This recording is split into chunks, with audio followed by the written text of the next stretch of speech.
बिस्मिल्लाहिर्रहमानिर्रहीम। अस्सलाम वालेकुम।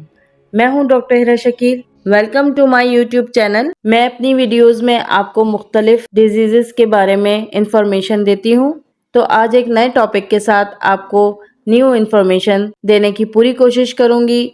और आज जिस टॉपिक पर हम बात करेंगे वो है हाई यूरिक एसिड। अपनी वीडियो के आखिर में मैं आपको एक बहुत ज़बरदस्त कॉम्बिनेशन बताऊंगी जिससे आपका हाई यूरिक एसिड लेवल बिल्कुल कम और नॉर्मल हो जाएगा।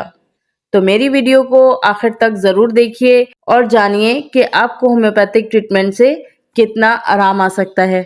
हाई यूरिक एसिड दोस्तों एक कॉमन प्रॉब्लम है। सबसे पहले मैं आपको ये बताऊंगी कि यूरिक एसिड होता क्या है और ये हमारी बॉडी में कहाँ से आता है और ये क्यों बढ़ता है। दोस्तों, यूरिक एसिड नाइट्रोजन, ऑक्सीजन और हाइड्रोजन का कंपाउंड होता है जो कि हमारी बॉडी के अंदर पाया जाता है। अब हम कुछ general information about hyper uricaemia यानी हाइपर यानी ज्यादा यूरिक एसिड और मीया यानी के ब्लड में यूरिक एसिड का लेवल जब नॉर्मल से ज्यादा हो जाता है तो इस कंडीशन को हम हाइपर यूरिक एसिड बोलते हैं। दोस्तों, ये एक बहुत ज्यादा कॉमन प्रॉब्लम है जो गाउट के पेशेंट होते हैं यानी गठिया के पेशेंट होते हैं, उनमें हाइपर यूरिसीमिया देखने को मिलता है। उनके ब्लड में यूरिक एसिड का लेवल बढ़ा हुआ मिलता है। देन जो क्रॉनिक सफरिंग पेशेंट में होती है उनमें यूरिक एसिड के क्रिस्टल्स का फॉर्मेशन होता है। ओवर द जॉइंट्स के ऊपर क्रिस्टल फॉर्मेशन होने लगता है यूरिक एसिड का, जिसकी वजह से हमको जॉइंट में स्वेलिंग देखने को मिलती है। इसमें स्मॉल और लार्ज दोनों के जॉइंट्स इफेक्टेड होते हैं। तो दोस्तों, जब ये अपनी इनिशियल स्टेज में होता है तो वो हमें स्मॉल जॉइंट्स में देखने को मिलता है। फिर जैसे जैसे इसकी क्रॉनिक कंडीशन होती जाती है तो फिर ये लार्ज जॉइंट्स में भी इफेक्टेड हो जाते हैं। अगर किसी के अंदर यूरिक एसिड बढ़ने की टेंडेंसी होती है हमेशा से, फिर आहिस्ता आहिस्ता वो ग्रो करता है। जब आप 30 से 35 साल की उम्र के होते हैं तो यूरिक एसिड आपका बढ़ने लगता है, जो 6.8, 6.9, 7, 7.1 या 7.2 इतना यूरिक एसिड आपका चला जाता है, जिसकी वजह से आपको प्रॉब्लम होना शुरू हो जाती है। इसमें आपको जब प्रॉब्लम शुरू होती है तो अंगूठों और छोटे छोटे जॉइंट्स में आपको दर्द होने लगता है। वहां पर यूरिक एसिड क्रिस्टल्स जमने लगते हैं और आपके जॉइंट्स में पेन होना शुरू हो जाता है और यहाँ तक कि जॉइंट्स हिलाने में भी बहुत ज्यादा दर्द महसूस होता है और उस पर स्वेलिंग भी आ जाती है। अब हम बात कर लेते हैं हाई यूरिक एसिड के सिम्टम्स की। इसमें हमें क्या देखने को मिलेगा, आपके जॉइंट्स अफेक्टेड होते हैं और आपका जो भी जॉइंट अफेक्टेड होता है वहां पर आपको स्वेलिंग देखने को मिल सकती है। इसके अलावा रेडनेस होती है, टेननेस होती है और सबसे ज्यादा पेनफुल मूवमेंट्स होते हैं। जब आप अपने जॉइंट्स को मूव करते हैं तो वहां पर बहुत ज्यादा पेन दिखने को मिल सकता है और उस जगह पर काफी हीट भी होती है। या इसके अलावा जो भी जॉइंट अफेक्टेड होता है हमें यही सारे सिम्टम्स देखने को मिलते हैं। तो अब मैं आपको बताऊंगी एक कॉम्बिनेशन जो आपके यूरिक एसिड लेवल को कम करने में बहुत अच्छी मदद करेगी और साथ में जो आपके जॉइंट अफेक्टेड हैं उसमें जो तकलीफ है उसको कम करने के लिए मदद देगी। तो सबसे पहली मेडिसिन की हम बात करेंगे वो है एसिड बेंस। ये एक बहुत इफेक्टिव मेडिसिन है होम्योपैथिक में। अगर आपका यूरिक एसिड लेवल बढ़ा हुआ है, 5 या 6 से ऊपर है, 7, 8, 9, 10 नॉर्मल से ज्यादा है, तो ये दवा लेने से आपका यूरिक एसिड लेवल कम करने में और नॉर्मल करने में बहुत मदद मिल सकती है। ये दवा जॉइंट्स में स्वेलिंग, पेन और रिस्ट्रिक्टेड मूवमेंट की वजह से जो होने वाली प्रॉब्लम है उसको खत्म करती है। इसके अलावा यूरिक एसिड में क्रिस्टल्स का डिपोजिशन होने लग जाता है, उसको ये कम करती है और यूरिन के जरिए उसको बाहर निकलने में हेल्प करती है। एसिड बेंज में आप क्या देखते हैं, कभी आपके अंगूठों में, हाथ हो या पाँव का अंगूठा जो भी इफेक्टेड हुआ हो उसमें बहुत ज्यादा पेन दिखने को मिलता है। आपकी उंगलियों में, हाथ या पाँव की उंगलियों में दर्द महसूस होता है, क्रिस्टल फॉर्मेशन होता है जिसकी वजह से आपको दर्द और स्वेलिंग बहुत ज्यादा महसूस होता है। इसके अलावा एक बेहतरीन मेडिसिन है कॉल्चिकम। इसमें सबसे पहले यूरिक एसिड बढ़ने को कंट्रोल करती है। आपके पैर का जो टो होता है, जो पैर की पहली उंगली होती है, उसके साइड्स में आपको ये चीज दिखती है जहां आपको थोड़ा सा उभार सा दिखना शुरू हो जाता है।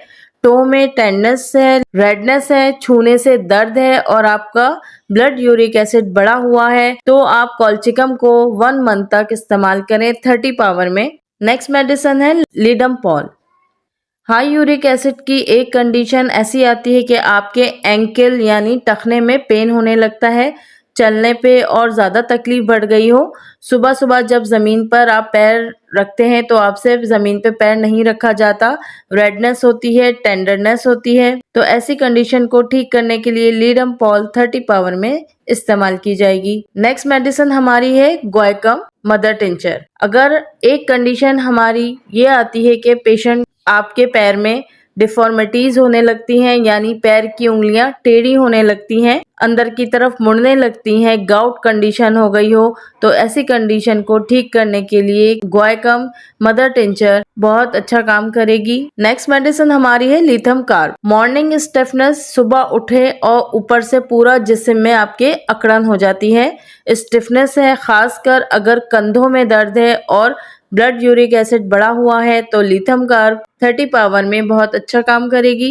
नेक्स्ट मेडिसिन हमारी है ब्रायनिया। अगर आपको छोटे जोड़ों में दर्द हो रहा है और उनको दबाने से जोड़ों को आराम मिलता है, यानी अगर उनमें मालिश की जाए, प्रेशर से उनको दबाया जाए तो उनको बहुत आराम मिलता है, दबाने से और मालिश करने से अगर आपको आराम मिल रहा है तो ब्रायोनिया 30 पावर में बहुत अच्छा काम करेगी। नेक्स्ट मेडिसिन हमारी है कैक्टस। अगर आपका ब्लड यूरिक एसिड बढ़ा हुआ है और आपके पैरों में सूजन बहुत ज्यादा आ गई है तो उस कंडीशन को ठीक करने के लिए कैक्टस 30 पावर में इस्तेमाल की जाएगी।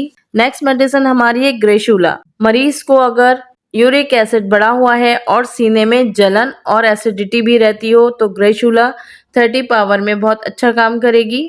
जैसा मैंने आपको अपने इंट्रो में बताया था कि मैं आपको एक बहुत अच्छा कॉम्बिनेशन बताऊंगी ब्लड में हाई यूरिक एसिड लेवल को कम करने के लिए और उसे नॉर्मल करने के लिए, जिससे आपके किडनी फंक्शन को इन्हेंसमेंट में भी मदद मिलेगी और साथ ही साथ पेन जो यूरिक एसिड की वजह से दर्द रहता है आपको, उसको कम करने में बहुत फायदेमंद साबित होगी। तो नंबर 1 कॉम्बिनेशन में ये कुछ मदर टिंचर्स हैं, जिनमें सबसे पहले कॉल्चिकम मदर टिंचर, सेकंड पे आर्टिका यूरिनस, तीसरी मेडिसिन हमारी है बल्बरिस वल्गरिस मदर टिंचर और लिडमपॉल मदर टिंचर। आपने इन चारों मेडिसिन को मिला के यूज करना है और इनके 20 ड्रॉप्स दिन में 3 बार इस्तेमाल करने हैं।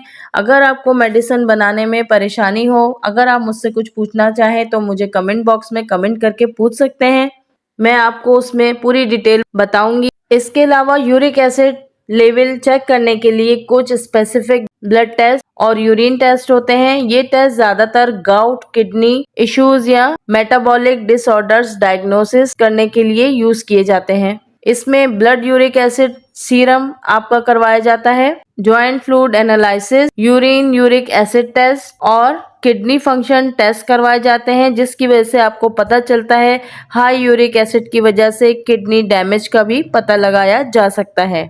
तो दोस्तों, इसके अलावा आपने जो डाइट नहीं लेनी, वो प्रोटीन आपको नहीं लेनी ताकि आपका इससे यूरिक एसिड ना बढ़े ब्लड में। उसके लिए आपको पालक, टमाटर, पनीर, अरहर की दाल, चने की दाल, गाय का गोश्त, अंडा, मछली वगैरह बिल्कुल भी इस्तेमाल नहीं करनी है, ना लिवर इस्तेमाल करना है। ज्यादा से ज्यादा आपने पानी का इस्तेमाल करना है। तो दोस्तों, ये थी हाई यूरिक एसिड को कंट्रोल और मैनेज करने के लिए कुछ होम्योपैथिक मेडिसिन। उम्मीद करती हूँ आपको ये इन्फॉर्मेशन पसंद आई होगी। अगर आपको मेरी इन्फॉर्मेशन पसंद आई हो तो प्लीज इसे लाइक, शेयर और सब्सक्राइब जरूर कीजिए और अपने दोस्तों से शेयर कीजिए। मिलती हूँ अपनी नेक्स्ट वीडियो में किसी नए टॉपिक के साथ। जब तक के लिए अल्लाह हाफिज।